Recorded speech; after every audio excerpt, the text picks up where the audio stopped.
In June 2006, Queen Elizabeth II celebrated her official 80th birthday with the annual Trooping the Colour. Her real birthday falls in April, but she prefers the summer weather for this military display of pomp and pageantry. For over half a century, the formula has hardly changed. In those years, the Queen has aged gracefully, but she's remained essentially the same dedicated monarch. Her reign has witnessed an era of great social change in Britain, the Commonwealth, and in her own family.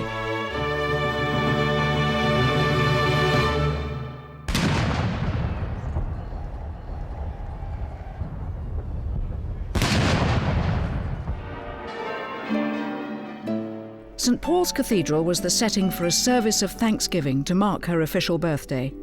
It was attended by the Queen and the royal family. The nation's gratitude was expressed by the Archbishop of Canterbury.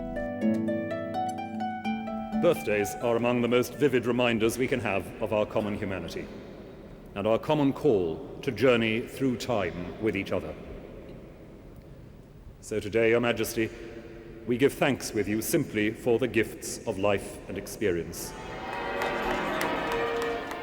The Prime Minister, Tony Blair, praised the Queen as a remarkable source of constancy and strength, adding that she'd met changes in the world with extraordinary grace and dedication. But perhaps the finest tribute to the Queen's 80th birthday was paid by her son, Prince Charles. It gives me enormous pride to be able to congratulate her publicly in this way, and to thank her on behalf of us all for the many wonderful qualities which she has brought to almost an entire lifetime of service and dedication. The Queen hoped that her family would secure the continuity of the Windsor dynasty, but the divorces of her children challenged the stability of the monarchy. Starting in 1973 with Princess Anne's marriage to Mark Phillips, all those spectacular weddings which had promised so much ended in failure and scandal.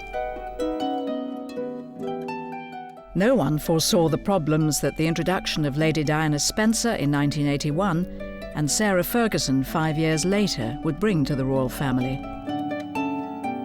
Diana's epic wars with Charles resulted in divorce and the loss of her royal title in 1997. But after her tragic death, she was given a funeral befitting the mother of a future king. In 2005, Charles married Camilla Parker Bowles in a private ceremony unseen by the world. 24 years earlier, he married Diana in the splendour of St. Paul's Cathedral. To the Queen, this wedding signified continuity and a new life for the monarchy. I think the day that the Prince of Wales married Lady Diana Spencer was a great day for the Queen. What it was showing that day was that the continuity of her family was being continued in a correct and proper manner. I think there was always a certain amount of concern about Diana, who was really quite young for her years. I think she was happy and satisfied that her son was marrying somebody and they would produce children, and the continuity of the House of Windsor would almost certainly keep going. Diana became pregnant soon after the wedding. Her problems and illnesses were concealed from the public at first. Shortly after these pictures, Diana threw herself down some stairs at Sandringham, the Queen's Norfolk estate. The Queen must have known that there were all sorts of problems almost from the word go. So without us knowing, and she hid this very well, she was aware that Diana was having an incredibly difficult time settling down to married life.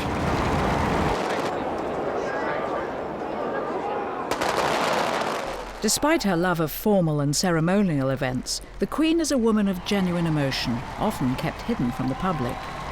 The Archbishop of Canterbury has said that she was devastated by Diana's death. Afterwards, she had to accommodate Prince Charles's determination to marry the woman Diana had called the third person in her marriage. Camilla Parker Bowles was Charles's mistress for several years before the public became aware of her. Diana blamed her for the breakup of her marriage.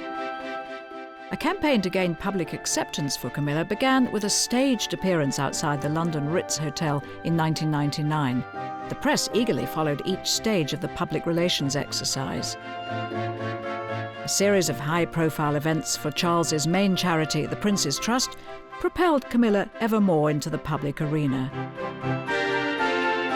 But according to the law, Charles still had to ask the Queen's consent to marry. Charles, of course, had to go and ask her. Surely the only 56-year-old man in this day and age who has to undergo such a humiliating and embarrassing experience to ask his mother for permission to marry. Camilla's divorce made a Church of England wedding impossible. The couple opted for a civil service at Windsor's Town Hall on April the 9th, 2005. William and Harry were among the few witnesses. The Queen did not attend. She was advised both by the Archbishop of Canterbury, Dr. Owen Williams, and also by her own private secretary, Sir Robin Janvrin, that it would be unwise and inappropriate to attend the civil wedding because she is, of course, the Supreme Governor of the Church of England.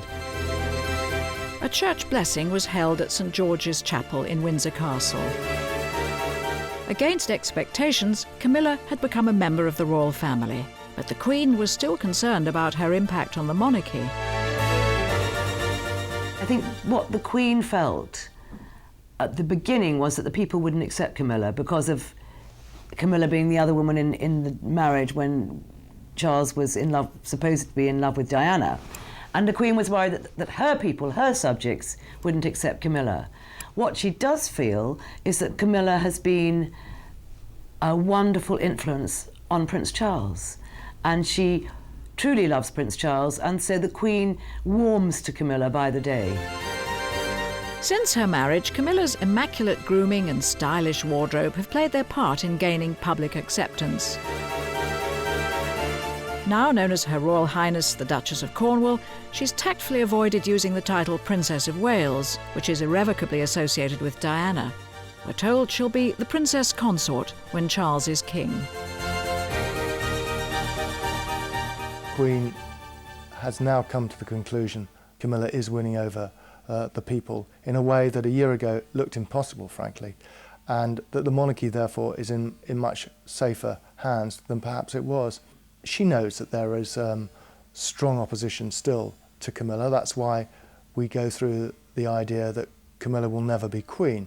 But in 20 years' time, if that's when Prince Charles comes to the throne, who is then to say that Camilla shouldn't be his queen at his side? Prince Andrew, a naval officer, married Sarah Ferguson in 1986. Again, there were high hopes for this marriage, but like Diana, the new Duchess of York disappointed the Queen. Her backgrounds are so very different from hers. After all, she'd grown up with it. She'd been used to Buckingham Palace, Windsor Castle as a child. She'd been trained for her job for forever. And so I don't think she fully understood the difficulties that these girls experienced.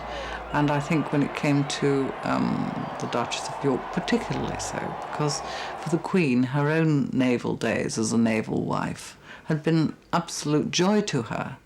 And the fact that Sarah Ferguson didn't, or the Duchess of York didn't seem to enjoy that aspect of her husband's life, she found very difficult to understand. With hindsight, it was clear that Diana and Sarah found adapting to royal life more difficult than anyone had expected. But the Queen did try to help them. If we look back, remember it was the Queen who called the editors to the palace in the early days when the Princess of Wales felt she was being pressurised by the press and the media. And the Queen said, my daughter-in-law's peace must be protected. And she, at that time, moved to protect the princess. Princess of Wales to her was like an adorable, skittish niece. I mean, she just knew Diana from childhood. And so she was indulgent, caring, and a little bit bewildered sometimes. I mean, in the early days, when the princess was married, and they were at Balmoral, and it was a stuffy occasion, the princess would jump up from the table and run around the table and sit on Prince Charles's lap and give him a kiss. I mean, something like that had never been seen before amongst the royal family. The Queen would just shake her head and give a little smile. The Queen attended the wedding of Princess Margaret's son Viscount Linley to heiress Serena Stanhope in 1993. Both David Linley and his sister Lady Sarah Armstrong-Jones were close to the Queen. Princess Margaret had married Lord Snowdon in 1960, but the marriage fell apart. The Snowdons divorced in 1978 after several hostile years. The Queen took the children under her wing. She dotes on Princess Margaret's children, especially Lady Sarah, who is just a favourite niece, and she was a very sort of loving aunt figure and very proud of Lord Linley. I think one of the Queen's courtiers said to me that sometimes those young children thought the Queen was their mother, because she would always take them up to Balmoral with her when Princess Margaret and Lord Snowdon would go on their summer holidays to Sardinia or to Tuscany. And she was very much a stable figure in their lives, and she loved them very much. That stability of the Queen was needed when 3 of her 4 children divorced and her grandchildren had to cope with split homes. The Queen took a special interest in William, the second in line to the throne, and he developed a close relationship with his grandmother. But as their parents' marriage disintegrated, there were gaps in the young prince's contact with the rest of the family. I think with William and Harry, she's got to know them far, far better in the last few years. I think when the marriage was still going on and Charles and Diana were at each other's throats, she hardly saw them at all. But obviously in the last 10 years, she's seen them grow up. And although she might not see them that much, I think she's very proud, especially of Prince William. In 1992, both the Yorks and the Waleses separated after a series of scandals which shocked the Queen. Princess Anne also divorced in the same year and then remarried. I know that when these divorces came one after another, she did say to a close friend, well, what have we done wrong? It is very difficult to be the Queen and a mother. I think every important executive woman finds this. I think that the Windsor temperament, which has been handed down from King George V and Queen Mary, has also been a factor. The stiff upper lip, the sweeping problems under the carpet, and the lack of communication. And this also comes from living in enormous houses like Buckingham Palace, where they live quite separate lives, each with their own suite and their own servants. And so it isn't that you have a jolly get-together in front of the television. It's a different life. And then, on November the 20th, 1992, Windsor Castle caught fire. It happened on the Queen's 45th wedding anniversary. The Queen was upset at the damage to her favourite home. She supervised the removal of family treasures, and days later, she spoke of her sadness. 1992 is not a year on which I shall look back with undiluted pleasure. In the words of one of my more sympathetic correspondents, it has turned out to be an annus horribilis. I suspect that I'm not alone in thinking it so. Couldn't have been worse, could it? All the children's marriages going wrong one after another, the tremendous scandals in the papers, the constant attention to the royal family's private lives, and then the outspoken criticism of her, which she wasn't used to. She'd been used to nothing but kindness all her life. And when the public turned on her at the time of the Windsor fire and said, no, we won't pay, I think she was deeply hurt and surprised by this. The world mourned the loss of Diana, but the Queen's slow public reaction provoked criticism. Of course the Queen was shocked when Diana died, as was everybody else. But her concern wasn't actually for Diana or her family or Prince Charles. It was for her grandchildren. And William and Harry were up at Balmoral, staying with the Queen in Scotland, and her whole concentration was on protecting and safeguarding those poor young children as best she could. At Balmoral, the Queen learned of the growing tension in the capital. The tension focused on the empty flagpole on top of Buckingham Palace. She then gave orders for a flag to be put up, never happened before, and that it should fly at half-mast. I think she was out of touch. I think it was mainly because she was trying to protect the grandchildren, and I think she very nearly got it seriously wrong. William and Harry walked behind their mother's coffin, with their grandfather to support them on their heartbreaking journey. Prince William asked his grandfather to walk in the funeral procession. It was Prince William's request. And I think that Prince William is probably the sort of son Prince Philip would like to have had. I think he's very proud of him. And he likes Prince Harry's robustness. And I think he's very devoted to them in his way. The death of Diana will have a lasting impact.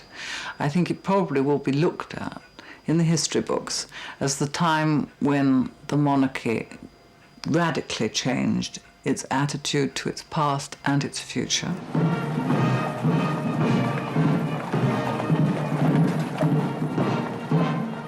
Entertaining heads of state is one of the Queen's most important duties.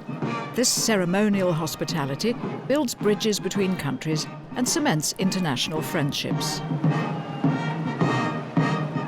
The grandeur of a state banquet at Windsor Castle is the highlight of this visit. 150 guests dine from the finest china, silverware and crystal. 300 staff serve them quail's eggs, turbot, veal and peaches. For many guests in white tie and tiaras, this is a unique experience, but it's the Queen's 65th state banquet. I raise my glass to you and Mrs. Wałęsa and to the well-being and happiness of the Polish people. International diplomacy requires visits abroad, like this one to France in 1992.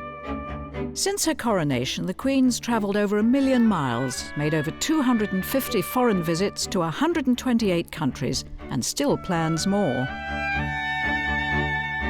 The Queen's reliability and grasp of foreign affairs are never in doubt. Her professionalism was evident on this tour of Germany in 1992.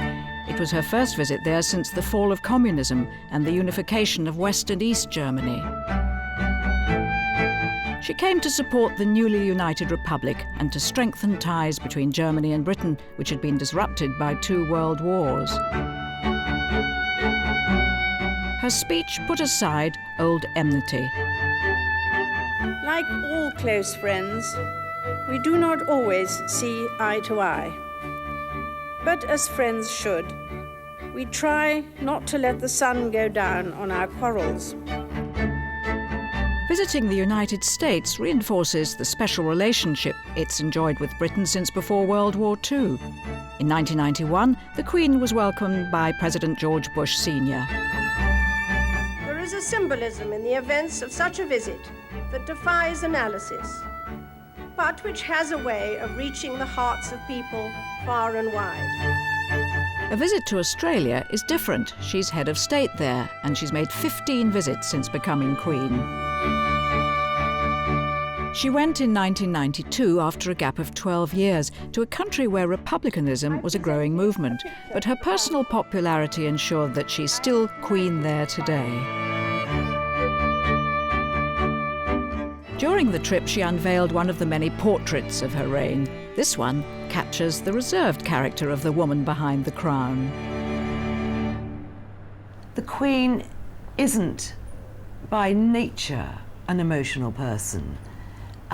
She doesn't have great highs and great lows. She accepts life, and if there's something she doesn't want to understand or doesn't want to see, she compartmentalizes it.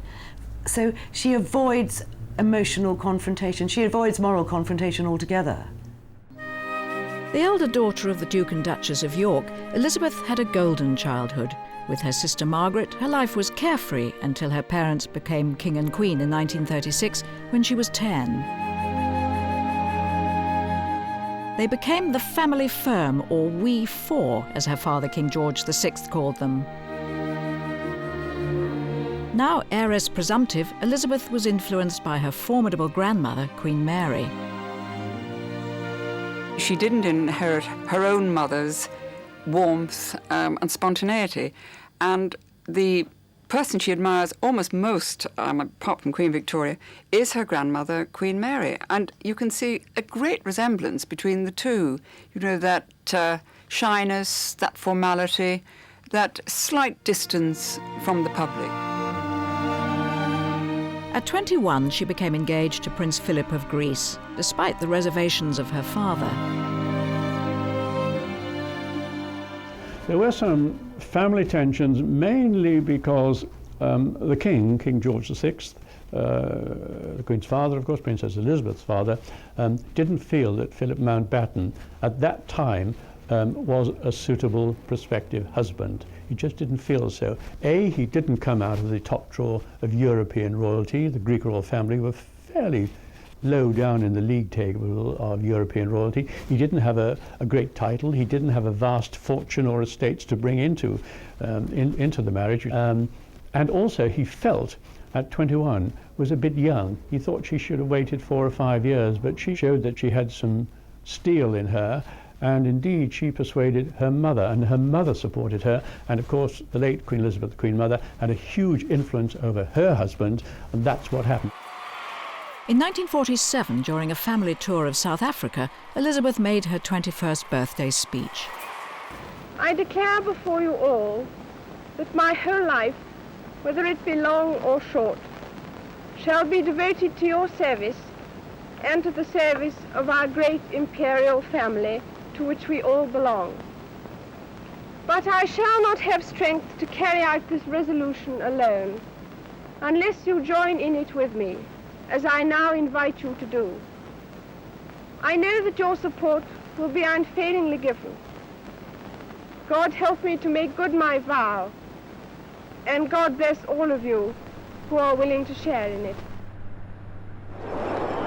Nearly 50 years later, she returned to a country where great changes had taken place. South Africa had withdrawn from the Commonwealth in 1961 over its policy of apartheid. This ended in 1994, and South Africa was readmitted to the Commonwealth.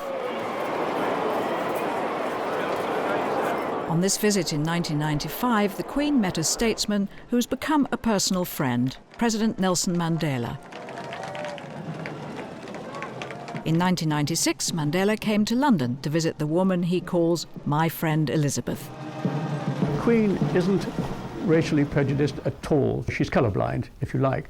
And one of her greatest friends, and the person who impressed her and the other members of the royal household, if you like, was Nelson Mandela.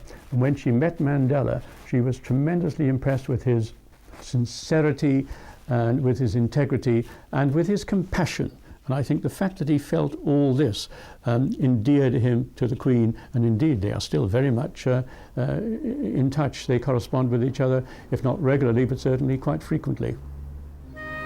An English princess marrying her handsome sailor prince meant an occasion for national rejoicing. Britain was still burdened in 1947 with ration books and clothing coupons, and they welcomed this glittering relief from post-war austerity.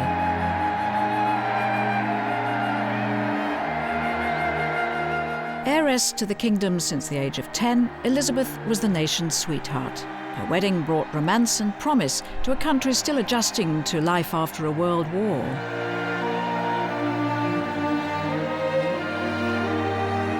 Elizabeth's lavishly embroidered silk wedding gown was designed by the royal couturier Norman Hartnell. It was beyond the dreams of any other bride at the time.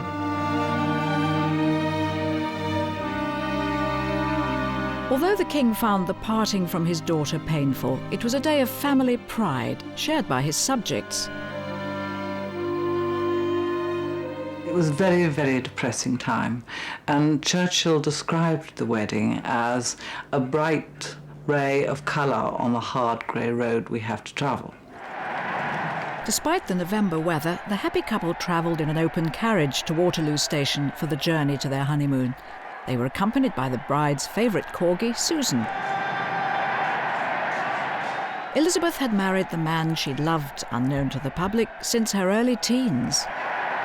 The Queen was 13 when she first saw Prince Philip, who was then a young naval cadet at Dartmouth, and very good looking. You know, every sort of schoolgirl's idea of a dashing hero, blonde, lithe, very sort of athletic. They then met some years later, and of course was so different then. A courtship was conducted perhaps at a distance, but the Queen had met the man she loved, and I would think has never stopped loving. The couple spent the early part of their marriage on the island of Malta, where Philip was stationed at the naval base. For Princess Elizabeth, it was like flying out of a cage.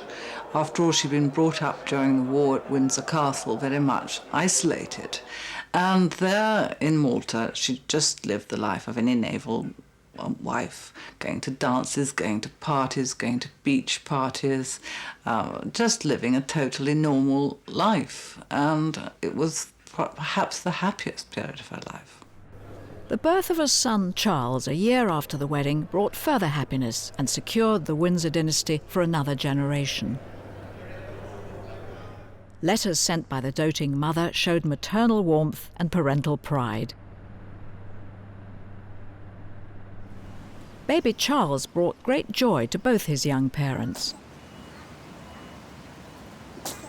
In 1950, Charles was joined by his sister, Anne, but Elizabeth soon had to deputise for her ailing father.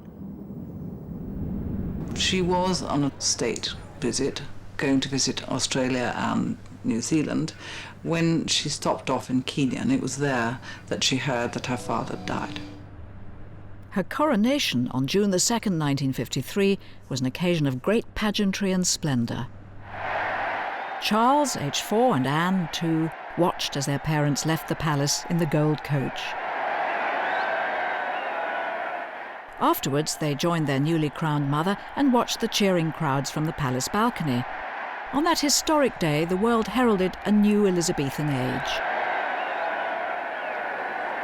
People were optimistic in the way that they thought, this is going to be a new Britain with a young queen. And then on the day of the coronation came the news that Hillary and Tenzing had conquered Everest, and this was another terrific morale booster. The Queen's duties took her away from her young children. Charles grew close to his grandmother as a result. He seemed rather bemused by the protocol. Sometimes he and Anne joined their parents at the end of foreign tours, such as here in Gibraltar in 1954. They hadn't seen their mother for 6 months. We have to remember that Prince Charles and Princess Anne were born before she came to the throne, when she was still just the heir to the throne, and so she had more time, she had a more private life. As soon as she acceded to the throne, she had so much to do, so much to learn, huge Commonwealth tours to do, which in those days, before jet planes had really caught on, took months. The person who's given the Queen the greatest public support is Prince Philip, but in their family life, she's chosen to defer to him. Arguably, this has had an unfortunate consequence for Charles, who was sent to Philip's old school, Gordonston. He is very much a boss in the home. He was the one who decided that the boys should go to Gordonston, whereas the Queen herself might have preferred Eton. She took her eye off her son. I think that she listened to her husband and said, look, I think it's a good idea if he goes away to a boarding school. And I'm not sure in retrospect that that was such a good idea, but then we'll never really know how Prince Charles would have turned out if he'd been to a sort of day school or had governors. It's very, very hard to tell. But I think Philip was very harsh on Prince Charles. We know that this has not been an immense success, and the poor Prince Charles was deeply unhappy there. But I think the Queen felt particularly that in her marriage it should be a traditional marriage of her time, in which the husband called the shots and the women ran the house. And also I feel that she had to compensate, felt that she had to compensate for the fact that she was, in essence, the boss, and this dominant male, macho man, that the Duke of Edinburgh had to take second place in public anyway. A second family followed after a 10-year interval. Andrew was born in 1960, Edward in 1964. After a long marriage, the royal couple remained close. The Queen will call Prince Philip darling, but if she's in public or she's cross with him, she'll call him Philip. And one knows then that things are a little glacial. And the Queen is not the sort of person to lose her temper. I think if there's a blistering row about something, she will probably go out and ride her horses or go and feed the dogs or groom the corgis, and he may stomp about a bit. But the Queen, her voice is not raised loudly, but everyone is aware if she is displeased and not amused. In 1977, the Queen celebrated her Silver Jubilee. She travelled to St Paul's Cathedral in the 200-year-old gold state coach. Her grandparents, King George V and Queen Mary, celebrated their Silver Jubilee in 1935, riding in the same coach. The Queen's processional route was lined with cheering crowds all the way from Buckingham Palace to St Paul's Cathedral to London's Guildhall, where she had lunch, and back to the palace. She'd not expected the warmth of the public's response. Amazed at the spontaneous bursts of cheering outside St Paul's Cathedral, the Queen made an impromptu walkabout, the first of her reign. She comes from an era when it was not done for those people to be demonstrative in public. And sometimes she said after a day of meeting people, I simply ache with smiling, but as confided, it's a sad thing. She doesn't have a smiley face. But where she was actually very touched and very natural was the time of the Silver Jubilee, going through the streets, and the people came out once again and shook her warmly by the hand, and she was astonished by this. I think she gets a lot of her shyness from Queen Mary, the same sort of uprightness and inability, and yet so caring. On this memorable day, over 100,000 people waited to cheer her outside the palace. 5 years earlier, the Queen and Prince Philip celebrated their silver wedding. Playing on the famous royal use of the pronoun we, she included a subtle joke in her speech. We, and by that I mean both of us, are most grateful.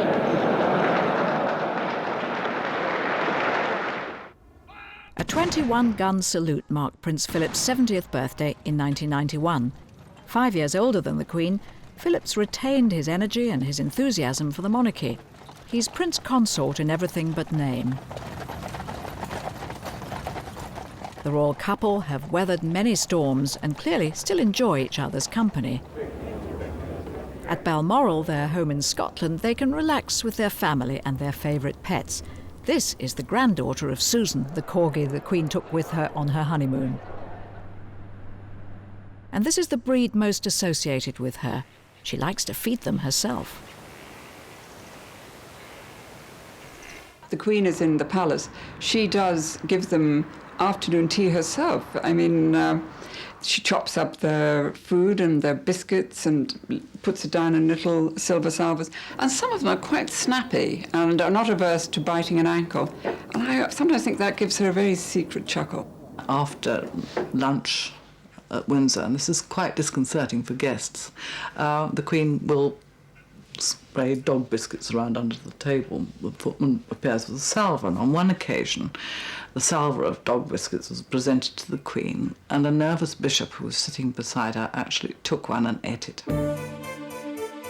Prince Philip took up carriage driving when he was forced to give up the very physical sport of polo at the age of 60.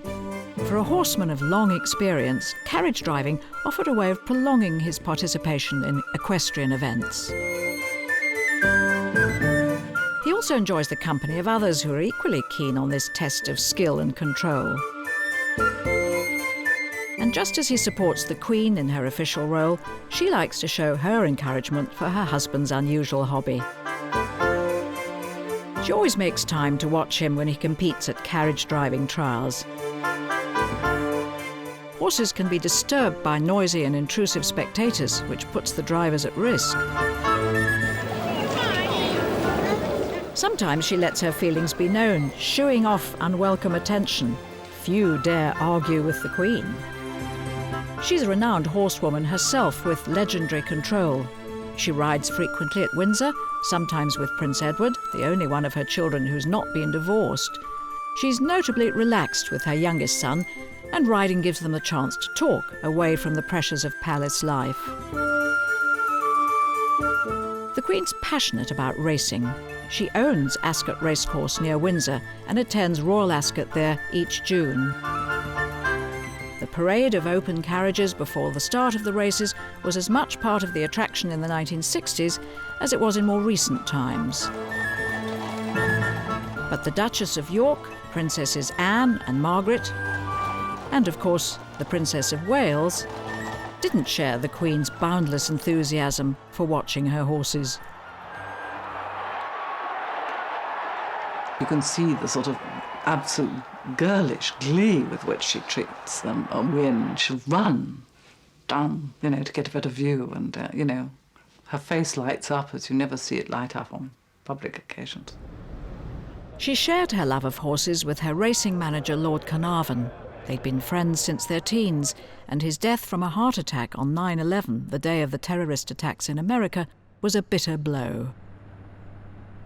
The Queen had a wonderful relationship with Lord Carnarvon. He was her racing manager, and racing is one thing that the Queen loves above all else. And she's extremely, extremely intelligent about breeding. And here was one man that she could talk to her heart's content and never be bored. Now, even if he called in the middle of dinner, I'm not saying a state banquet, but if it was a family dinner, she would always take his call. So she misses him a great deal.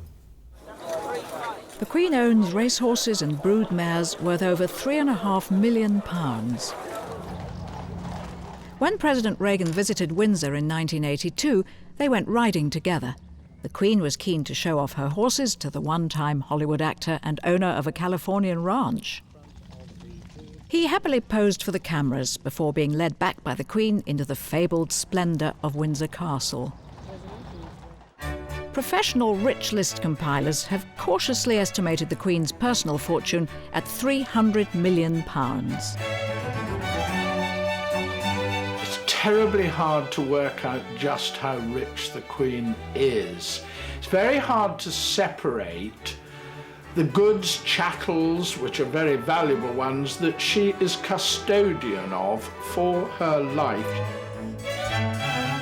The crown worn at the opening of Parliament is state property, but the Queen has fabulous jewels, magnificent homes, a huge investment portfolio, and paintings and drawings which are the envy of the art world.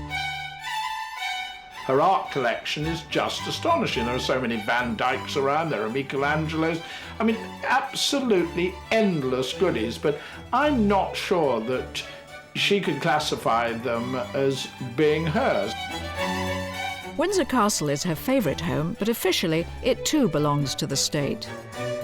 Despite her lavish surroundings, the Queen's well known for her frugal habits. You will still find the Queen perhaps with a small electric fire. I think it may run to 3 bars, but and very often she'll put on 2. But she likes to be thrifty. The Duchy of Lancaster is the ancient custodian of 50,000 acres, including farmland, historic buildings, urban developments, and other assets held in trust for the monarch.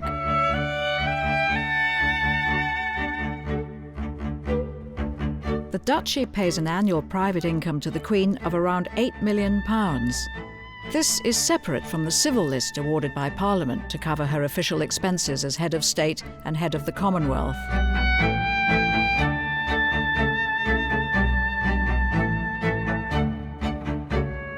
She pays regular visits to the Duchy and keeps in touch with her many tenants this way. Here, as everywhere else she visits, the Queen's clothes and grooming reflect her position rather than her wealth. She has a very matter-of-fact attitude to clothes. She has always said, I'm not a film star.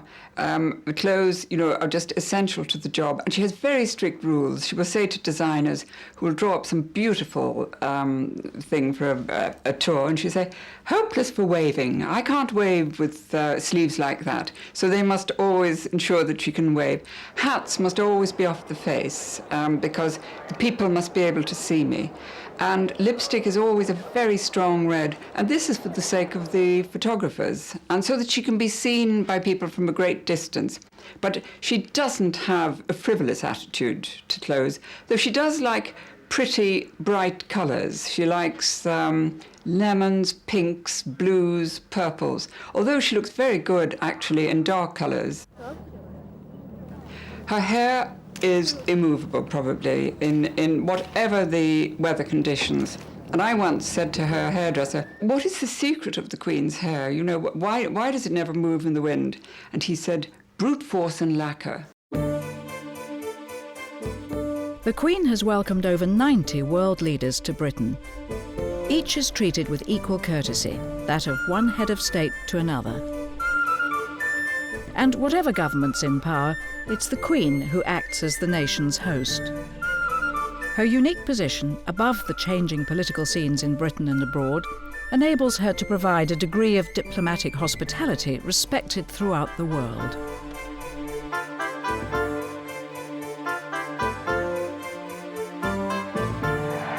Elizabeth is Queen in 16 countries, as well as being head of the Commonwealth, a free association of 53 countries. About a third of her visits abroad have been to Commonwealth countries, starting in 1953, the year of her coronation. These tours foster international cooperation and trade links between member countries. She's known many Commonwealth Prime Ministers, all as important to her as her 10 British ones, from Winston Churchill to Tony Blair. A lot of people don't appreciate this. They consider the Commonwealth as really very unimportant, a relic from the past. It's not how the Queen views it at all. She considers her role as Queen of Australia, New Zealand, Canada, any of the other 16 Dominion countries. She considers that every bit as important as being Queen of Britain, UK, Northern Ireland, Wales, all that. Every bit as important. And she loves her prime ministers. The Commonwealth love her. They think that she's the person who cares about them, that the government of the day in Britain usually doesn't. And also she's been around so long that she's such friends with all these leaders. She knows their problems, she knows their families, she knows intimate details about them. I mean, whether their brothers just died or something. So they really feel that she genuinely cares, and she does. She speaks privately to every one of the Commonwealth heads of government meetings. Although royal tours are immensely well prepared, gaffes can still happen.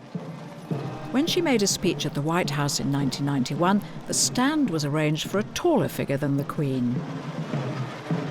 Some nitwit had got the stand from where she was reading her speech a little bit too high, and the camera was too low, and you just had a picture up over the lectern you couldn't see the Queen's face properly, all you could see was a hat, and everybody dubbed it as the speaking hat. She finds this actually immensely amusing. She has a great sense of humour. Well, the Queen's friends will tell you what a wonderful sense of humour she has, and how she likes to laugh at herself, for a start. And she loves ridiculous things. I mean, she'll laugh till the tears run down her face. And then she's got a quick wit, a sense of irony. I mean, there's a story I particularly like. And she was in a Norfolk shop, dressed as she normally is in the country with her headscarf and everything. And a woman came up to her and said, I hope you don't mind my saying so, but you look awfully like the Queen. And the Queen said, how very reassuring. A fountain in Kensington Gardens is Britain's memorial to Diana. It was opened by the Queen in 2004. The Diana who made such an impact on our lives. Of course, there were difficult times, but memories mellow with the passing of the years. I remember especially the happiness she gave to my 2 grandsons. William has learned a great deal from the Queen. When William first started at Eton, every Sunday afternoon he was taken up to have tea with Granny at Windsor Castle, when he was given a few off-the-cuff lessons in constitutional history. Not the ideal way for a 13 and 14-year-old to spend a Sunday afternoon, I would have thought, but he did, and he absolutely worships his grandmother. They have a wonderful time. And the Queen does not forget the far-flung countries of the Commonwealth. In the spring of 2006, she returned to Australia. She visited Canberra, Sydney and Melbourne, where she opened the Commonwealth Games. Prince Philip accompanied her. There was a busy programme each day and walkabouts to meet the people. The Queen first visited Australia during the Commonwealth tour the year after her coronation, and she still fondly remembers that first visit. The first time I came here on a glorious summer's day, 52 years ago, there was, of course, no opera house. The city was smaller, the skyline more modest. The strain was beginning to show after the Queen's 14 engagements, 2 speeches and several walkabouts. It must be extremely tough for them. I mean, she travels with Prince Philip, who's 85. I mean, how long they can carry on doing these long, long flights, and then a week or so of duties often in hot, dusty conditions is anyone's guess. I can't imagine she'll be doing this when she's 90, but I think she'll carry on for a few more years. On April the 21st, 2006, the Queen celebrated her 80th birthday. She emerged from Windsor Castle with her husband to receive congratulations. Long past normal retirement age, she'll still keep the vow she made at her coronation. In 1953, she took an oath. She was anointed with holy oil. She took an oath to serve as monarch for the rest of her life, and indeed she will do. And there are many people who believe that the best hope for the continued stability and popularity of the monarchy is if the Queen has inherited the longevity genes of her mother and lives and reigns for another 20 years. You can only imagine the Queen standing aside if she's impaired by illness, some kind of mental illness or such a physical illness that deems her incapable of doing her duties as head of state. I think she will and is reducing the number of her commitments she does, and Charles is stepping up and doing more. But she does not believe in abdication. To her, abdication is a dirty word. The coronation was an overwhelming experience for the 4-year-old Charles. Anne was too young, but Charles was allowed to watch the ceremony. He grew up in awe of a mother who was also Queen. They may not always see eye to eye, but Charles publicly praised her on her 80th birthday. It gives me enormous pride to be able to congratulate her publicly in this way, and to thank her on behalf of us all for the many wonderful qualities which she has brought to almost an entire lifetime of service and dedication to her country, to her family, to the realms, and to the countries of the Commonwealth. For very nearly 60 of those 80 years, she has been my darling mamma. And my sentiments today are those of a proud and loving son who hopes that you will join with me in wishing the Queen the happiest of happy birthdays, together with the fervent prayer that there will be countless memorable returns of the day. The scandals that rocked the royal family are largely overcome. On her birthday, Elizabeth had been Queen for 54 years. Her reign has seen great changes, and she has successfully taken the British monarchy into the 21st century.